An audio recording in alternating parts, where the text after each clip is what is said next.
Welcome. UAB coming off a 34-20 victory over Charlotte. They outscored the 49ers 24-6 in the second half. They head to Western Kentucky this weekend, both teams 2-1 in the league standings. So with that, I'll turn it over to Coach Vincent for an opening statement. And then following that, we have offensive lineman Matthew Treherne and linebacker Noah Wilder. Good morning. Obviously very proud of our football team, but proud of our players and our staff. You know, had a lot of momentum swings, had a lot of adversity early in the game, especially in the first half, had lead changes in the second half. And, you know, I feel like each team has to go through that. And we've been through that several seasons here at UAB. You know, it's college football. You're going to have adverse situations, and adverse situations provide the opportunity, you know, really for your team to show its character, for your team to show its toughness. And it provides the opportunity for your team to really build, you know, on its character and its toughness. Because, you know, we come out, we start the game, we turn the football over on the first play of the game, they drive down and score, and then boom, here we are. And I thought our team never blinked. We stuck together. We were positive. And you've got to go through these games. You've got to have the opportunity to show what you're made of and to be able to respond. It's not how you react, it's how you respond. And I thought this team responded well. We were down 14-10 at half. You know, there was no blink. You know, we were together. We were focused. And then to come out the second half and to outscore Charlotte really 24-6 in the second half was a big statement. And it was a big moment for this football team. You know, defensively, Cash comes out with the interception on the first play of the second half and kind of sets the tone. And then we start making plays. We drive down. We kick a field goal. We still hadn't taken the lead yet. We go back and forth. Defense gets another stop. Then, boom, we're able to eventually take the lead. And then Charlotte responds back and takes the lead back, and then we were able to respond again. So just extremely proud of our players and our staff. You know, that was a big moment. And each team, you know, throughout the season, you got to have those opportunities in that moment. We had the opportunity earlier in the season. We didn't get it done. So there's growth and development from our team. I felt like the leadership continues to grow on this football team. And, you know, that was a great conference win at home, you know. And moving forward, you know, we've got Western Kentucky who's sitting there 2-1. They've got one of the top offenses in the country. They've got the #1 rush defense in the country. We've got to go up there on a Friday night. You know, it's a big game, big opportunity, tremendous challenge in front of us on both sides of the ball and as a football team.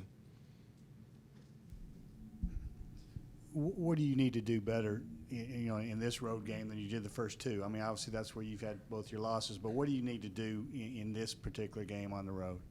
I think number one, offensively, is we've got to protect the football. If you look at our two losses this year, we had 4 turnovers, you know, against Liberty, and then we had 2 costly turnovers against Rice. And that, to me, we've got to have great ball security. We've got to be savvy in situations where it's third down, whether it's red zone, whether it's in the goal line, like last game where we've got to make some adjustments there and be able to execute. Defensively, you know, they're going to throw the football. They're one of the top offenses in the country. They snap the ball a lot. Their quarterback is percentage completion is around 70%. So we've got to be able to defend these guys on the perimeter. They're a big perimeter offense. They like to stretch the field also. We've got to tackle well. We've got to swarm the football. And we've got to be great in situational football. Last year, Western Kentucky had a lot of success with a transfer QB, Zappy. You know, had a really great day yesterday in the NFL in his second start. But anyways, they got Austin Reed in, another transfer. Just what have you seen from him, and you know, what does he bring to this team? You know, like Zappy did last year. I think Austin, he's played a lot of football. From what I understand, he's a transfer from West Florida. They had a lot of success at West Florida, won a national championship, made deep runs. He transfers in. He's very accurate. You can tell he's experienced. He makes a lot of good decisions because the ball's in his hand every snap, and they're throwing it a lot, and he's making decisions. So he's accurate. He gets it out quick. He keeps the team in good situations. And really you can just tell he's got a firm grasp of what they're doing. They're a tempo offense. They're going to put pressure on us to line up fast, and he's going to have a lot of options. He's going to have perimeter options. He's going to have run game options, and we've got to make sure that we line up and we're able to get the call in, line up, and be able to execute our call.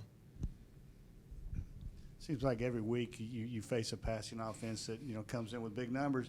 Yet you look at your numbers and I think 215 yards is the most yards you've given up passing. What's been the key defensively against these passing offenses? I think in the back end, if you look at us defensively in the back end, I feel like our secondary as a whole has played extremely well.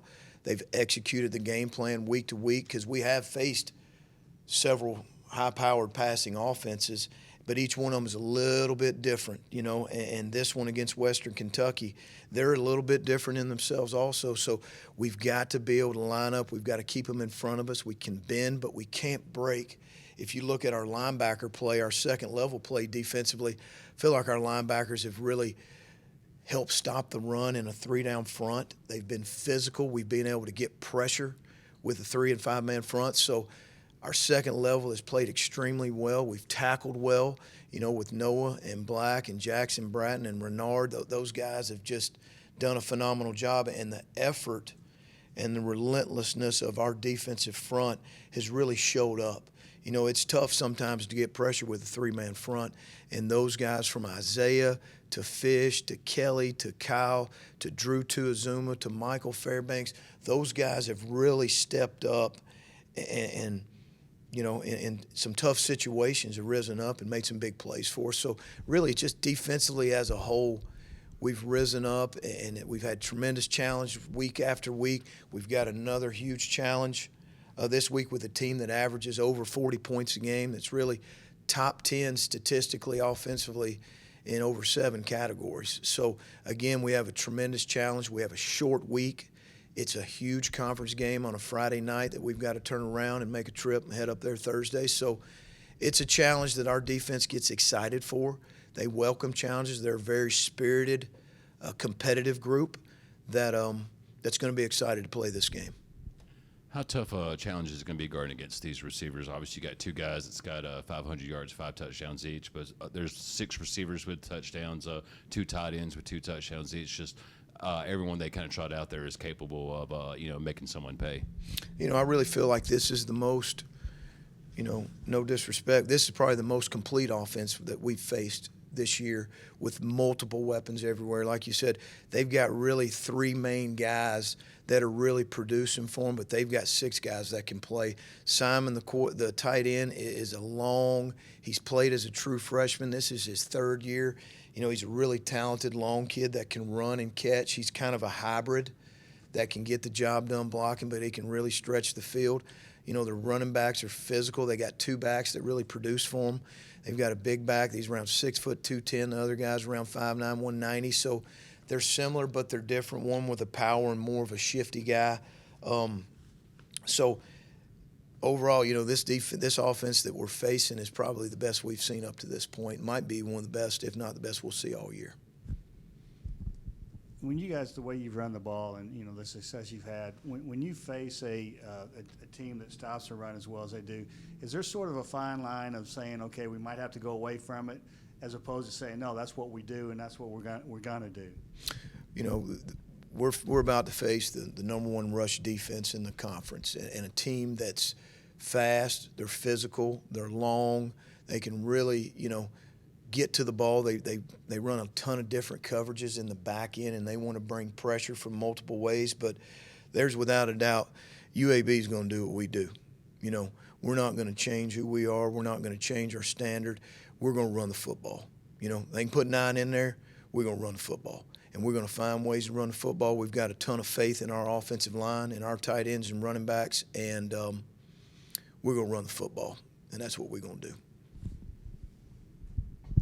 How important it is for Dillon to take really good care of the ball and make really good decisions this week. Obviously, you look at their rushing defense; they're really good, but the passing defense got 10 picks, 15 sacks, plus 5 turnover.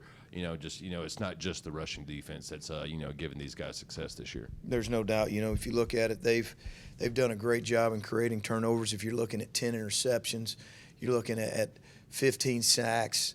You know, they like to bring a lot of different pressures in multiple ways. But I think if you look at Dylan's progress in his body of work this year, you see him growing. You see his confidence growing throughout the year. I think the more as the games go, he gets more and more comfortable. The last 2 games, you've seen things that were covered up in the back end, and he was able to pull the ball down and extend drives and extend plays with his legs, making great decisions. And there were 2 particular drives Saturday that he was able to pull it down and just get big first downs with his legs. He's a guy that as the games go and the season goes, I really feel like the best is yet to come. You know, it's all about growth. It's about development. It's about continuing and staying on the journey of where we're heading week in and week out. And I think that Dylan has been very proud of his progress. You know, as each game goes, we've got to continue to clean things and make sure we continue to grow and develop. And this game right here, it's a big football game. This is a big game. We're both 2-1 in conference.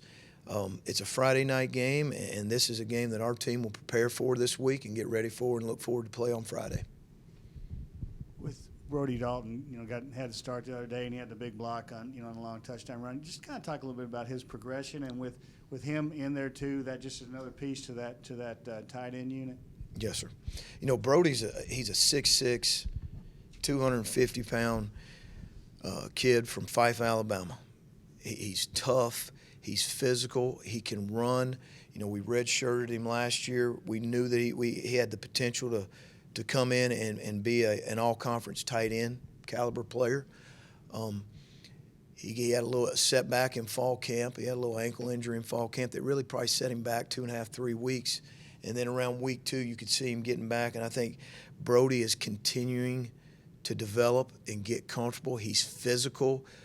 You saw really the last 2 games, Brody Dalton is really starting to come out of his shell and get comfortable. I think, again, experience is something that you can't buy, and the more experience that Brody gets, I think the better he's going to continue to be. I think his ceiling is extremely high. And just like Saturday, he had some really key blocks. You know, even the last play of the game when he came out and he really expanded the hole for Dylan and just created a great lane. And I think, you know, as the season goes, you're going to see more and more of Brody Dalton. Just what are the statuses on Swoops and Easton? They didn't play, as well as Palmer. You know, I know he got that big hit there early in the first half. I didn't see if he was able to return or not.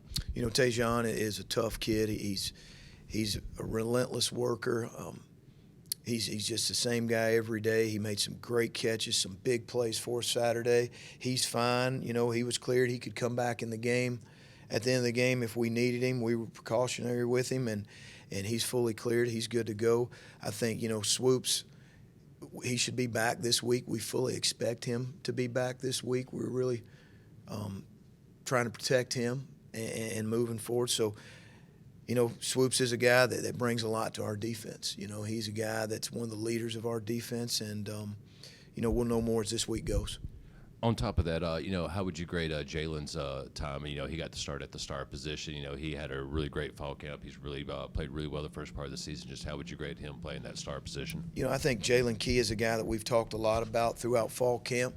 Jalen's is a guy that's had nagging injuries throughout his first couple years here. He got healthy this spring.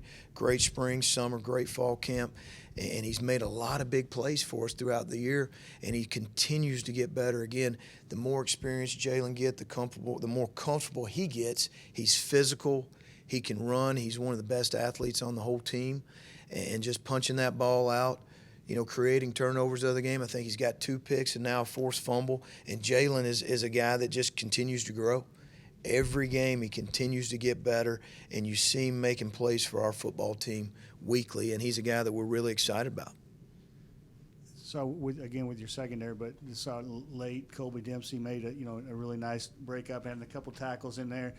First off, did McWilliams was he banged up there a little bit? And also just when you're able to fill in those kind of pieces with the job Bynum's done, and just, you know, different pieces in that secondary, how important is that, especially when you're going against a team like Western Kentucky? I think it's critical. I think you're starting to see our depth on the back end, and as the season goes and the physicality of college football week in and week out. You know, injuries happen, guys get banged up, and then it's the next guy up. And from Devondrick Bynum, Fat, who's really come in and played a huge role, his play is just continues to grow each week. Then Colby Dempsey is a guy that's you just starting to see him, his confidence grow, and just his cover skills. I thought he's gotten better. He's made some big plays through us also.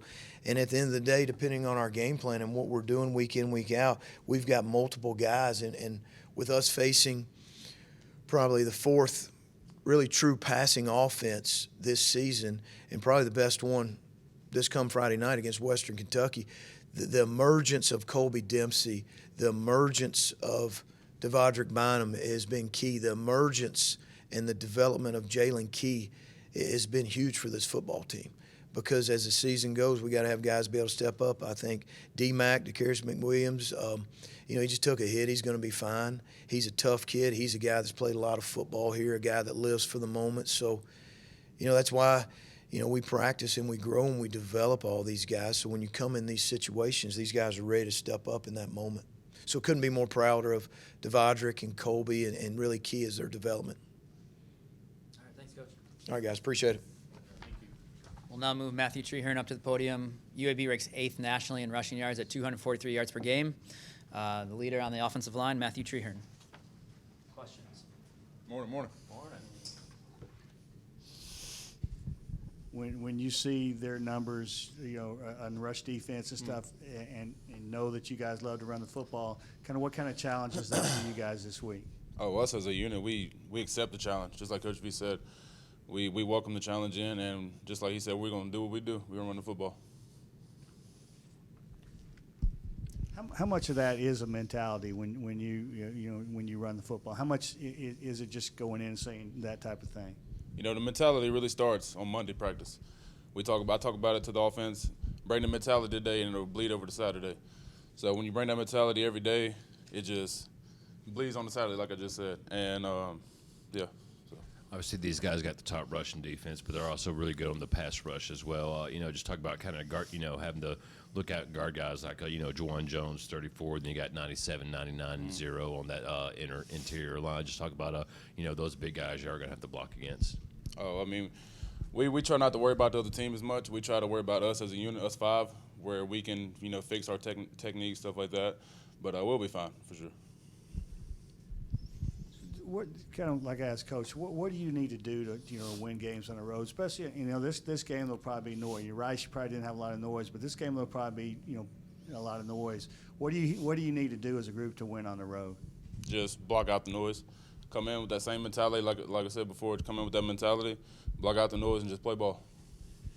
Debo didn't have as many breakaway runs as he did this past week. But what he did end up doing was just kind of following you guys as y'all kind of just pushed him. What kind of goes into those kind of plays where y'all just kind of pushing the running back and just pushing these guys down the field, almost carrying them. Well, Debo makes our job easy, because we're always not going to block it up perfect, but having a back like Debo, he'll definitely for sure make a hole for sure. All right, thank you, man. Now we'll move Noah Wilder up to the podium. Noah had 11 tackles. He now has 284 for his career, which is 7th all time. So, Noah. How y'all doing? Once again, you face an offense that likes to throw the ball. You getting a little tired of running around chasing receivers, and kind of want to get back to maybe a wing tee or something there. But what is it like to as an inside linebacker to face these teams that like to throw the ball like they do? We just embrace it like we would the run.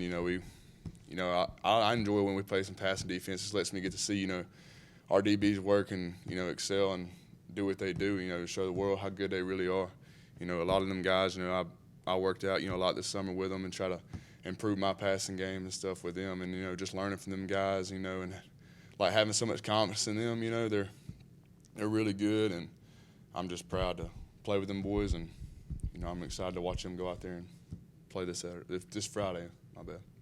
Western Kentucky's got obviously one of the best rushing defenses. Y'all have got a pretty good one yourselves. Answered a lot of questions coming in that were, there during the offseason. From your vantage point, you see a lot of that, right in front of you. Just what have you seen from that defensive front and how they've been able to handle, kind of a lot of questions going into this season and how they've kind of produced? Our defense front, they're really, really good. There's some dogs down there. We got 3 down linemen. I mean, you look at that. I mean, they make my job easy. A lot of the tackles that I get is because of them guys down there. It's an honor to play with them guys. I've been playing with them, last 3 years. Fish. And then we got new guys stepping up like Drew, who transferred in. I've been, grown really close to Drew. He's a great ball player, and he's gonna have a lot of success. And you've seen the big play that he had for us that really, got the momentum going. And, as long as we can just handle our business, with the 3 down linemen and linebackers, then we'll be all right, and then trust the DBs to cover on the back end, and just get better every week and execute the plays we need to execute to go out there and win the game and finish. I mean, you've obviously been here a while and played in a lot of road games, some good, some bad. I mean, what do you feel like the keys are to winning games on the road? I love road games. It's like when you go and play a road game, you get to you got the biggest thing is embracing the moment that you're going down there in their house. Especially with a team like this. It's a really good team. I got all the respect for them. They're a really great offense all around the board, like Coach said. And when you go down there, you just give everything you got. And stuff ain't always gonna go our way, but as long as we keep fight to the end. And away games are always hard, especially when you go down there in an environment like Western Kentucky. I played there. I think it was a couple of years ago. We went down there. And we actually wasn't fortunate enough, but that's it's fun always playing them road games and and embracing that moment. It's a big deal, and just going out there and executing and doing what you do is the most important thing. Is just doing what you do.